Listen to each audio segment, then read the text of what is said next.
Selamat pagi Bapak, bagaimana Pak kabarnya hari ini? Pagi Mbak, alhamdulillah saya udah mulai baikan Mbak.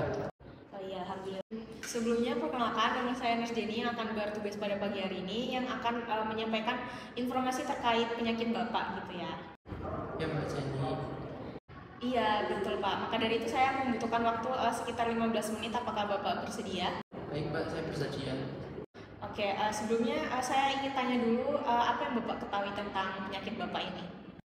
Yang saya ketahui sih ginjal saya rusak gitu ya Mbak.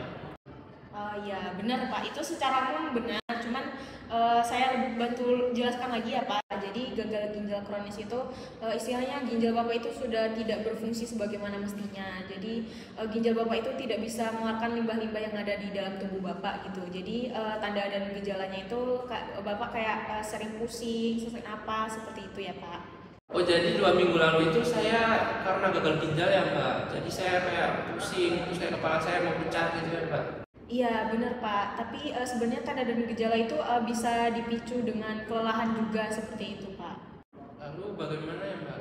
Saya mau tanya juga nih Bapak Muin, sebenarnya Bapak tahu gak sih penyebab dari penyakit Bapak ini? Kalau kata teman-teman saya sih karena saya sering ikut minum-minum Mbak. Berarti Bapak sudah tahu ya Pak penyebabnya karena apa? Jadi benar Pak, sebenarnya kalau gagal ginjal ini kan Bapak tuh sudah kronis gitu ya. Kronis itu kenapa? Karena sudah menahun gitu, sudah lama. Jadi kalau misalnya penyakit kronis ini karena disebabkan oleh pola hidup Bapak yang tidak sehat gitu. Karena Bapak suka minum alkohol, terus juga sering minum-minum yang gula-gula kayak gitu ya Pak. Berarti karena selama bertahun-tahun pola makan saya yang salah ya Mbak. Jadinya saya kayak gini. Iya betul Pak, jadi pola makan Bapak ini juga jadi salah satu penyebabnya gitu Pak. Dulu saya jadi bingung nih Mbak, padahal kan saya udah terbiasa makan nasi banyak loh Mbak. Kalau misal saya nggak makan nasi itu lemes jadinya. Iya saya ngerti keadaan Bapak, cuman sebenarnya kalau makan nasi terlalu banyak itu juga tidak bagus Pak, karena jadinya kebanyakan karbohidrat. Jadi yang benar itu sebenarnya porsi karbohidrat, protein, sama sayurnya itu seimbang gitu Pak. Lalu bagaimana ya Mbak? Soalnya kan saya udah terbiasa dan takutnya kalau saya nggak makan nasi banyak, nggak minum-minum kayak gitu, saya nggak kuat kalau kerja. Iya, coba mulai sekarang itu Bapak melakukan diet rendah gula dan rendah lemak. Oh begitu ya Mbak. Terus makanannya yang harus saya makan tuh bagaimana Mbak? Ya, jadi Bapak itu banyakin makan protein gitu Pak. Terus karbohidratnya juga mungkin sekarang bisa dikurangi karena Bapak tuh kan suka makan nasi banyak gitu ya Pak. Sekarang mulai dikurangi karbohidratnya. Terus diganti sama sayurnya dibanyakin. Terus makan proteinnya kayak makan ikan kembung, ikan sarden. Terus yang nasinya itu tadi diganti sama kentang, roti gandum gitu Pak. Atau ubi juga bisa. Oh iya Mbak, berarti saya harus eh, banyakin makan ikan dan sayur ya Mbak. Iya benar Pak. Terus sama halnya dengan makan tadi ya Pak. Terus Bapak ini sekarang kan karena suka minum minuman kayak extra jus gitu ya Pak. Itu juga mulai sekarang dikurangi. Terus ganti air putih gitu ya Pak. Saya lihatnya tuh minum-minum kayak gitu tuh biar saya nggak capek loh Mbak. Soalnya ngaruh banget buat saya, jadi saya lebih kuat.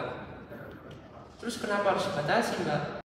Iya karena kan sebenarnya ginjal Bapak itu kan sudah tidak berfungsi baik dengan baik gitu ya Pak. Jadi kita tuh ngurangin kadar gulanya dari Bapak gitu. Jadi untuk minum-minuman extra jus kayak gitu juga dikurangin. Terus untuk diganti dengan air putih. Tapi air putihnya itu juga perlu Bapak batasi 200 ml per hari ya Pak. Itu 2 liter per hari. Jadi itu seukuran gelas yang ukuran 200 ml itu Pak, itu sebanyak 10 sampai 12 gelas. Apakah Bapak mengerti? Oh ya Mbak, saya paham kalau itu. Ya, benar sekali Bapak. Terus saya mau tanya bagaimana cara Bapak untuk melakukan diet rendah gula dan rendah lemak ini? Baik, mungkin nanti saya akan bilang ke istri sama anak saya untuk yang nyiapin makan buat saya Mbak yang sehat ya, kurangi nasi juga, terus saya juga harus mengurangi minum-minuman yang energi, itu saya juga harus mencukupi kebutuhan minum ya Mbak. Tadi Mbak bilang 200 ml itu sebanyak 10 sampai 12 gelas kan Mbak. Wah, bagus sekali ya Bapak. Berarti Bapak ini udah tahu bagaimana cara mengelola kondisi penyakit Bapak ini ya. Ya Mbak, saya juga pengennya itu hidup sampai tua Mbak, dan menikmati masa tua saya. Saya sangat mendukung tujuan Bapak untuk hidup saat ini. Kemudian selain tentang penyakit, asupan makanan, dan cairan ini, adakah yang ingin Bapak tanyakan lagi? Dan jujur ya Mbak, saya semenjak dirawat itu saya juga pusing sama biayanya Mbak. Ya, saya juga sedih kenapa sih Tuhan ngasih saya cobaan kayak gini. Oh iya, saya mengerti ya Pak, perasaan seperti itu emang wajar sekali muncul kalau misalnya lagi mengalami penyakit, apalagi penyakit kronis seperti ini. Cuman Bapak harus tetap percaya dengan Tuhan karena ini adalah ujian yang Tuhan berikan, ini ada yang terbaik buat Bapak. Kemudian Bapak itu harus tetap ikhtiar gitu ya Pak. Tadi yang saya sebutkan dengan menjaga pola makannya, mengurangi makanan yang manis-manis, terus juga jangan terlalu kelelahan gitu Pak. Pokok Bapak itu harus percaya dengan Tuhan kalau misalnya ini adalah keputusan yang terbaik buat Bapak.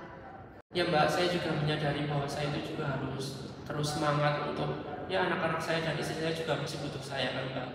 Iya betul sekali Pak, saya juga ikut senang kalau misalnya Bapak memiliki pemikiran yang bijaksana seperti itu. Kemudian Bapak juga jangan lupa untuk selalu melakukan kontrol tentang penyakit Bapak ini ya Pak. Tapi saya juga merasa cemas loh Mbak, soal biayanya ini mahal kan Mbak, atau gimana Mbak? Oh iya, kalau misalnya tentang biaya itu Bapak tidak perlu khawatir karena sekarang kita ini kan ada program kesehatan dari JKN itu, mungkin Bapak bisa menggunakan itu kalau misalnya untuk bantuan keuangan gitu Pak. Oh, berarti saya hanya membawa surat-surat itu langsung ke BPJS terdekat ya Mbak? Nanti dokumen yang perlu Bapak siapkan itu kayak ada fotokopi KTP, terus fotokopi kartu keluarga, terus nanti ada formulir-formulir juga yang perlu diisi gitu Pak. Nanti setelah Bapak isi, nanti Bapak bisa langsung ajukan ke kantor BPJS terdekat di rumah Bapak seperti itu Pak. Oh, dan nanti langsung saya ke kantor saja kan ya Mbak? Benar sekali Pak. Nanti kalau misalnya berobatnya sudah aktif, Bapak bisa pakai kartu tersebut untuk melakukan pemeriksaan, terus Bapak gak perlu khawatir lagi dengan keuangan-keuangan gitu Pak. Baik Mbak, saya akan mencoba untuk memanfaatkannya dan semoga bisa ya Mbak, dan bisa membantu keuangan saya. Baik Pak, karena informasi terkait persiapan ini juga sudah saya sampaikan semua, dari tentang tadi diet rendah gula dan juga diet rendah lemak, terus tadi caranya bagaimana untuk melakukan diet tersebut. Mungkin bisa Bapak ulangi kembali apa yang tadi sudah kita bahas sebelumnya. Oke, mungkin yang bisa saya sebutkan, saya harus mengurangi nasi ya Mbak, terus saya juga harus memperbanyak makan sayur dan juga ikan, dan juga saya harus mengurangi minum-minuman alkohol, dan untuk mencukupi kebutuhan air minum, itu kan ya Mbak? Ya, alhamdulillah ya Pak, kalau misalnya Bapak sudah mengerti dan tahu bagaimana cara menangani penyakit Bapak ini, terus saya juga berharap semoga Bapak bisa memberikan yang terbaik ya Pak. Kalau begitu, pertemuan kali ini kita cukupkan terlebih dahulu. Alhamdulillah Mbak, terima kasih banyak ya Mbak atas informasinya. Ya Pak Muin, saya sangat senang bisa membantu Bapak. Kalau begitu saya pamit dulu ya Pak. Amin, amin, terima kasih Mbak atas doanya.